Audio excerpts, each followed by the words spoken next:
अब सवाल है कि 5G से लाभ क्या होगा, बेनिफिट क्या मिल रहा है। क्योंकि चूंकि मुख्य परीक्षा में लिखना है तो हमें वाइड एंगल पर बातचीत करनी होगी इस बारे में। तो उच्च गति का इंटरनेट मिल रहा है, पहला लाभ तो यह है। कैसा?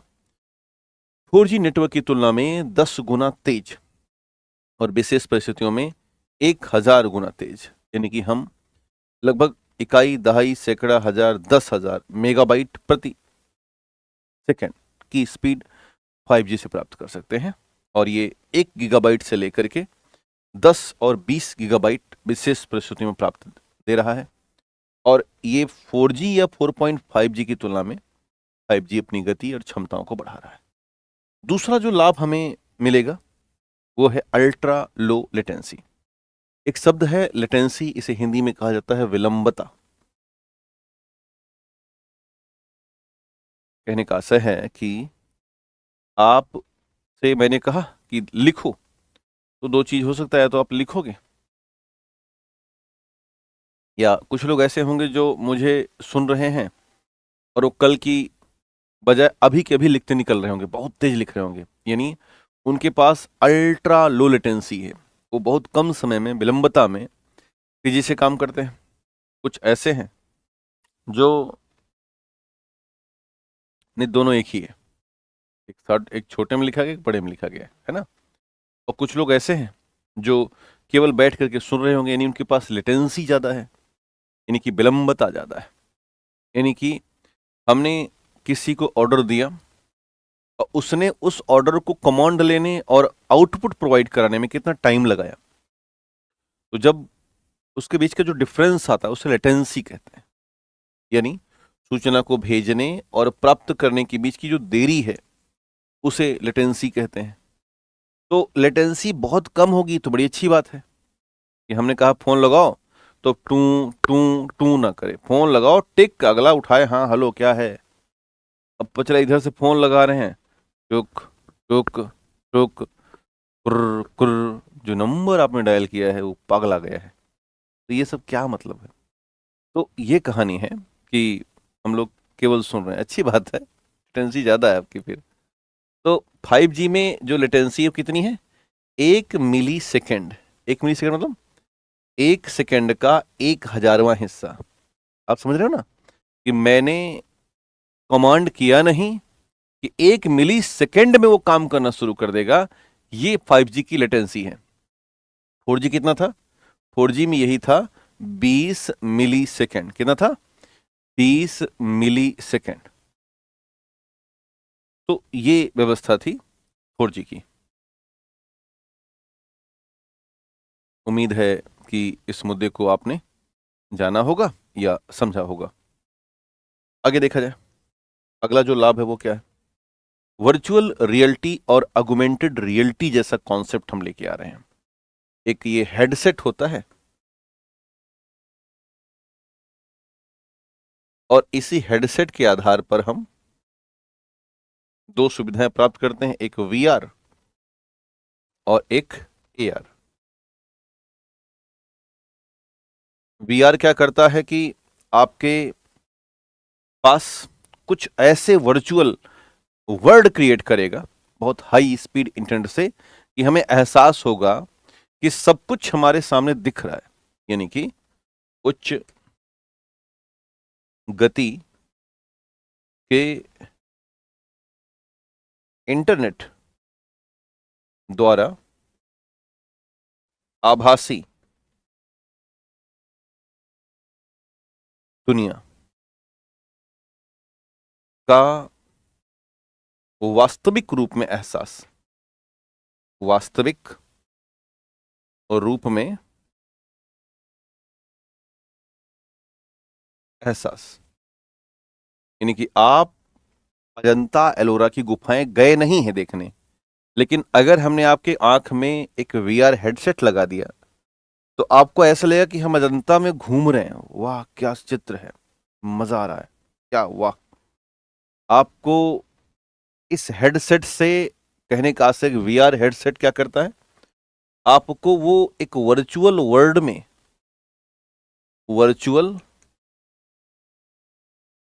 में ओके कर देता है और जो हमारा रियल वर्ल्ड है, इस रियल वर्ल्ड से वो आपको बाहर निकाल लेगा, है ना।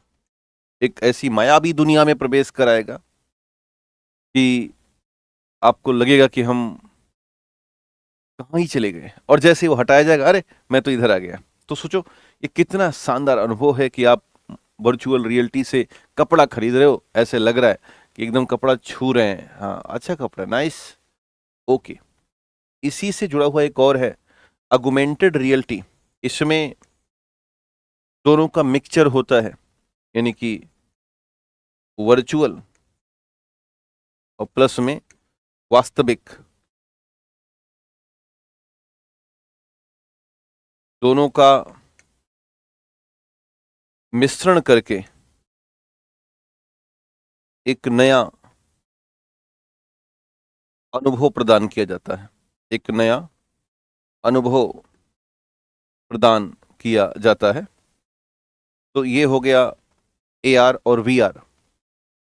कई बार AR और VR को मिक्स कर लिया जाता है, ऑगमेंटेड रियलिटी और वर्चुअल रियलिटी को मिक्स कर लेते हैं, तो बन जाता है मिक्स्ड रियलिटी या मिश्रित वास्तविकता, MR, मिक्स्ड रियलिटी या मिश्रित वास्तविकता कहते हैं।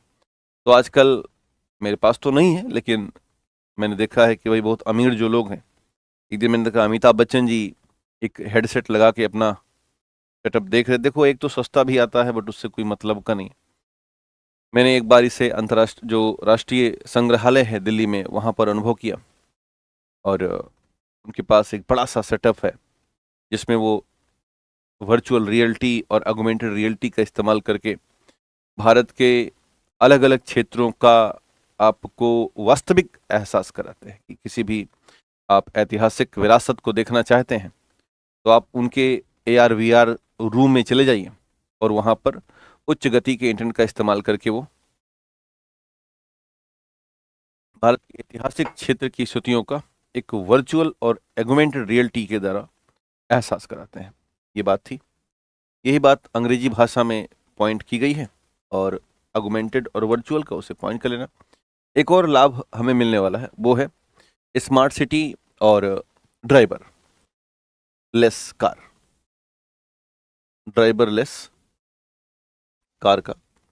तो ये स्मार्ट सिटी और ड्राइवरलेस कार का कॉन्सेप्ट क्या है कि बिना मानव की भागीदारी के बिना अपने आसपास की चीज़ों को महसूस करना और संचालन करने में स्वायत्त कार है, खुद से चल रही है कार। अब तो ये आ भी गई है, शायद विदेशों में आपने देखा होगा कि टेस्ला जैसी कंपनियां इस तरह की कार लेके आ गई हैं।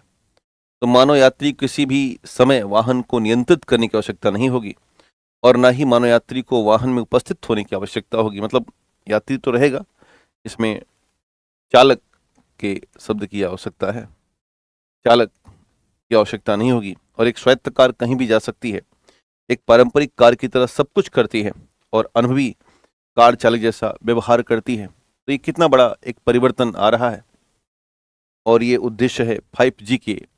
जब हम एक स्वचालित कार चलाते हैं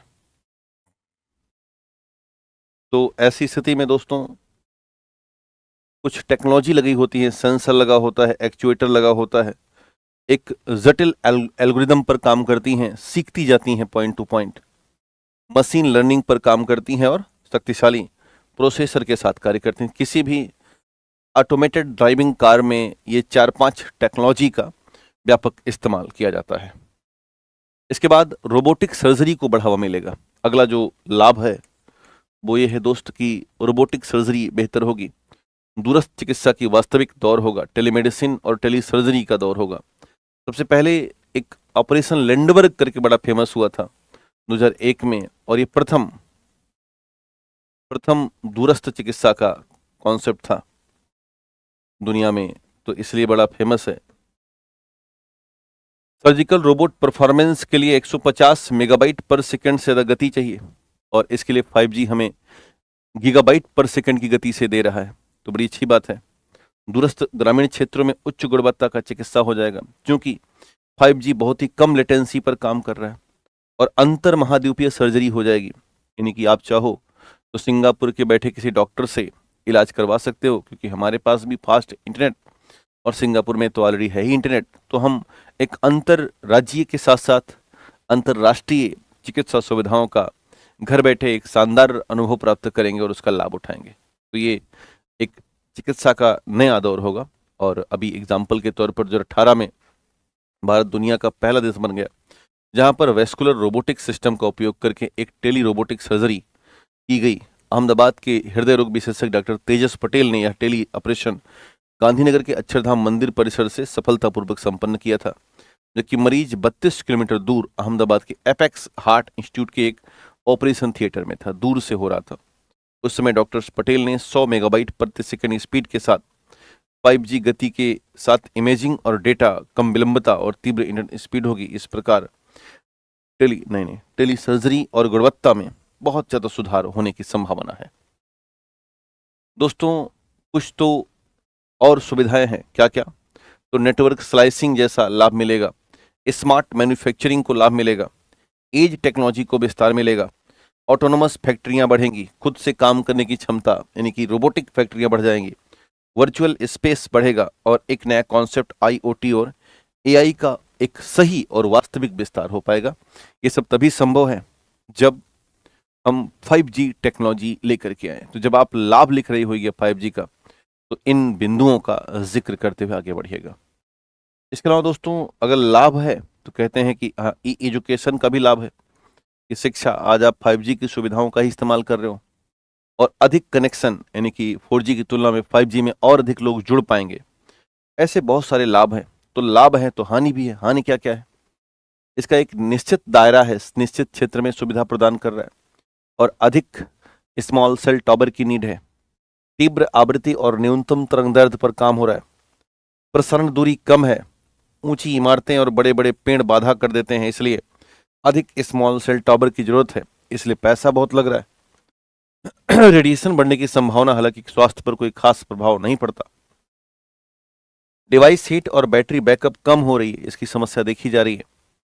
त्वचा द्वारा तरंगों को सोखने की संभावना बढ़ सकती है, हालांकि केवल क्या है, केवल ये चिंता भर है। तो ये कुछ पॉइंट्स हैं।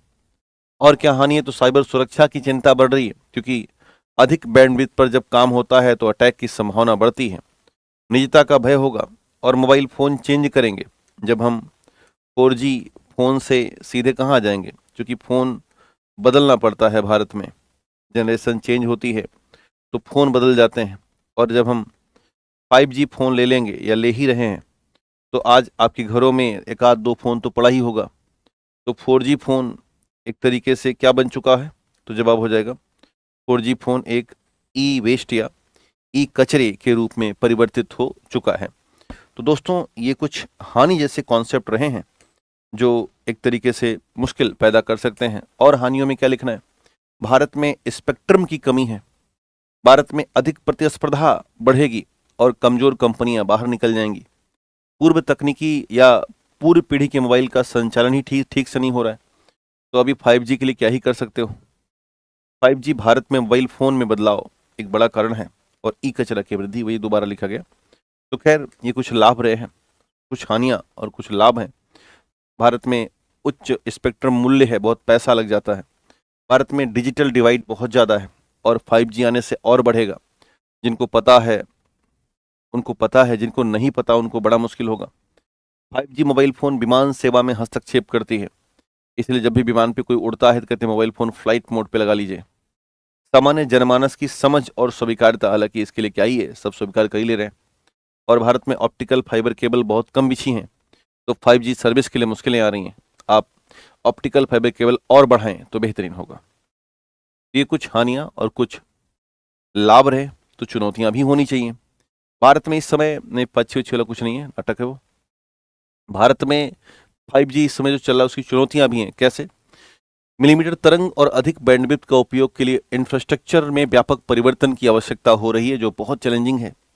मिलीमीटर तरंगों का प्रयोग उपग्रह संचार के आधार पर किया जाता है, इसलिए स्पेक्ट्रम की उपलब्धता एक चुनौती है। खराब सिग्नल और शहरी सघनता से तरंगों का परावर्तन हो जाता है। 5G टेक्नोलॉजी में आंकड़ों के सृजन की गति बहुत ज़्यादा है और आंकड़ों की सुरक्षा और गोपनीयता संबंधी खतरे बढ़ रहे हैं। 5G टेक्नोलॉजी के शुरुआत में भारत सरकार की योजनाएं, उसकी अनुमति, साइट का मूल्यांकन और चयन भी बड़ा मुश्किल काम है। और दूसरा, कार्य कुशलता, जो कुशल कार्य क्षमता है भारत में 5G टेक्नोलॉजी के लिए, उसकी व्यापक कमी है। तो इन सभी चुनौतियों से 5G सर्विस जूझ रही है, जिसको हमें बेहतर करना है। दोस्तों,